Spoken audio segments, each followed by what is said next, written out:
নমস্কার, আশা করছি আপনারা সকলে খুব ভালো আছেন। অঙ্কিতার হেসেলে সকলকে স্বাগত। চলুন দেখে নেওয়া যাক আজকে আরও একটি নতুন রেসিপি। সাধারণত আমরা এরকম ফুলকপির পাতাগুলো ফেলেই দিই, কিন্তু শীতের সবজি তো এখন বাজারে নতুন, তো সেই কারণেই আর কি পাতাগুলো খুব ফ্রেশ ছিল। সেই জন্য ফুলকপির বেশ কয়েকটা পাতা ডাঁটা ভালো মতো কেটে নিলাম, একদম এরকম ঝিরিঝিরি করে। তারপর প্যানের মধ্যে অল্প একটু জল আর নুন দিয়ে ভালো মতো জলটা ফুটে যাওয়ার পর কেটে রাখা শাকগুলো দিয়ে দিলাম, দিয়ে ওভেনটা বন্ধ করে দিয়েছিলাম। তারপর ঢাকা দিয়ে 5-7 মিনিট মতো রেখে দিয়েছিলাম, দিয়ে তারপর সেটা জল থেকে ছেঁকে রেখে দিলাম। অন্যদিকে প্যানে আরও কিছুটা সর্ষের তেল অ্যাড করে দিয়ে বেশ কিছুটা বড়ি ভেজে তুলে রাখলাম।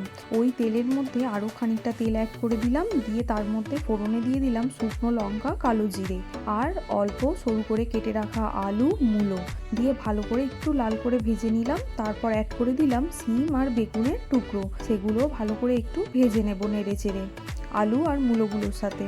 দিয়ে তারপর সবজিগুলো ভালো মতো ভাজা হয়ে গেলে সেদ্ধ করে রাখা শাকটাও অ্যাড করে দিলাম, বড়িগুলোও অ্যাড করে দিলাম, দিয়ে ভালো মতো নেড়ে চেড়ে একটু মিশিয়ে নিচ্ছি। তারপর অ্যাড করে দেবো স্বাদ অনুযায়ী নুন আর অল্প একটু হলুদ, দিয়ে ভালো মতো নুন হলুদ মিশিয়ে জল দিয়ে ঢাকা দিয়ে 2 থেকে 3 মিনিট মতো রান্নাটা করে নেব, যাতে সমস্ত কিছু ভালো মতো সেদ্ধ হয়ে যায়। 2-3 মিনিট বাদে ঢাকনাটা খুলে দেখলাম সব কিছুই ভালো মতো সেদ্ধ হয়ে গেছে।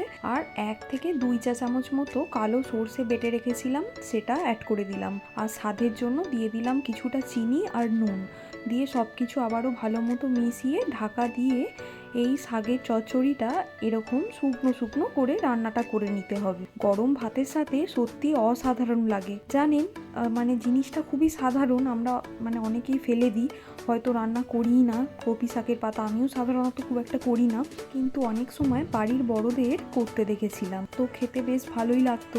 আজকে যখন টাটকা পাতাগুলো দেখলাম তখন আমারও খুব ইচ্ছে করলো। তো খুবই সাধারণ রান্না, কীরকম লাগলো রেসিপিটা অবশ্যই জানাতে ভুলবেন না। ভিডিও ভালো লাগলে চ্যানেল সাবস্ক্রাইব করে পাশে থাকার অনুরোধ রইল। ফেসবুক থেকে দেখলে পেজটি ফলো করে দেবেন। দেখা হবে পরের আরও একটি ভিডিওতে, ততক্ষণে সকলে ভালো থাকুন, সুস্থ থাকুন।